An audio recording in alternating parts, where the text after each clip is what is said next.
ഭൂമി ഭൂമിയാക്കുന്നത് പ്രകൃതിയുടെ തന്മയാണ്. ജലം, വായു, മണ്ണ്, ആകാശം, അങ്ങനെ പ്രകൃതി തന്ന അനുഗ്രഹങ്ങൾക്കിടയിലൂടെ നമ്മൾ പ്രകൃതി അറിഞ്ഞു വളർന്നു. അതേ പ്രകൃതി ഇന്ന് നമ്മുടെ കാരുണ്യത്തിന് വേണ്ടി കാത്തു നിൽക്കുന്നു. സംരക്ഷിക്കാം നമുക്ക് നമ്മുടെ പ്രകൃതി.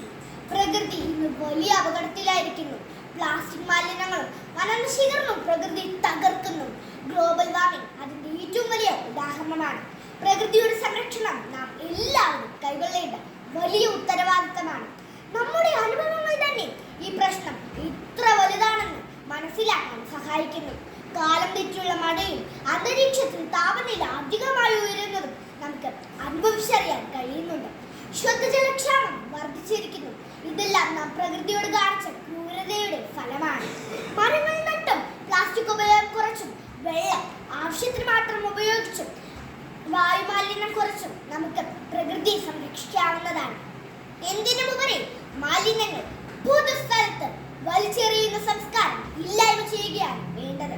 മാറ്റം നമ്മൾ ഉണ്ടാകട്ടെ. നമ്മൾ പ്രകൃതി സ്നേഹിക്കണം, പരിപാലിക്കണം.